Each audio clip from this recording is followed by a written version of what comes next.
Hello मेरे छात्र छात्राओं, कैसे हो तुम सब। आशा करती हूँ कि तुम सब बहुत अच्छे होगे और पढ़ाई भी मन से कर रहे होगे। तो आज की कक्षा हम शुरू करते हैं फिर से।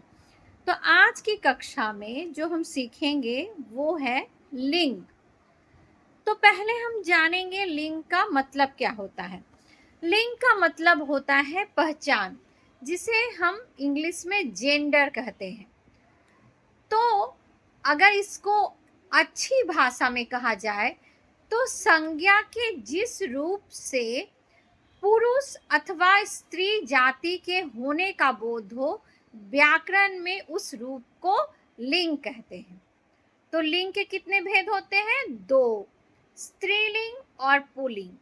संज्ञा के जिस रूप से पुरुष होने का बोध हो उसे पुल्लिंग कहते हैं, और संज्ञा के जिस रूप से स्त्री जाति का बोध हो उसे स्त्रीलिंग कहते हैं।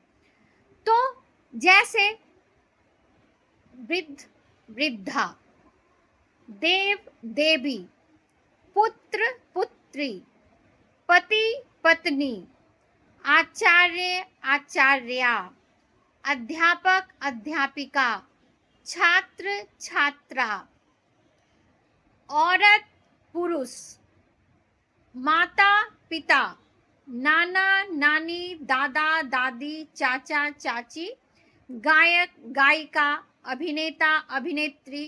इसी प्रकार देखना तुम अपने किताब में लिंग का एक बहुत बड़ा कॉलम होगा जिसमें बहुत सारे लिंग हैं।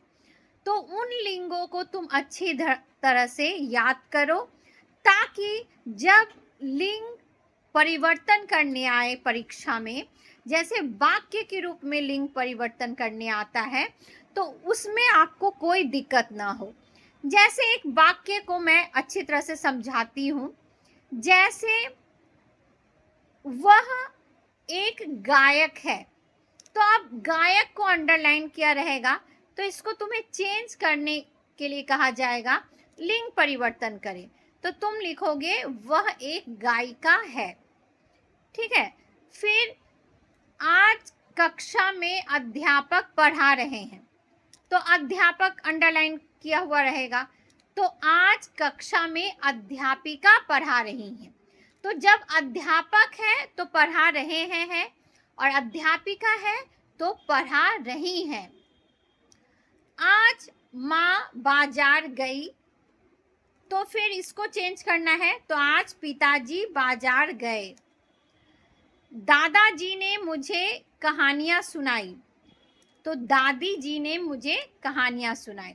इसी प्रकार अगर तुम अच्छी ढंग से उस कॉलम को, लिंग को याद कर लोगे, तो तुम्हें कहीं भी कभी भी वाक्य परिवर्तन में जो लिंग परिवर्तन किया जाता है उसमें कोई भी दिक्कत ना होगी। तो आशा करती हूँ मेरे बातों को तुमने बहुत अच्छी तरह से समझ लिया है। तो मन लगाकर पढ़ो, और कहीं भी कोई दिक्कत हो तो मैं तो हूँ ही, और तुम मुझे कमेंट्स करो, मैं तुम्हें बहुत अच्छी तरह से और भी समझा दूंगी। आज के लिए बस इतना ही। चलो बाय।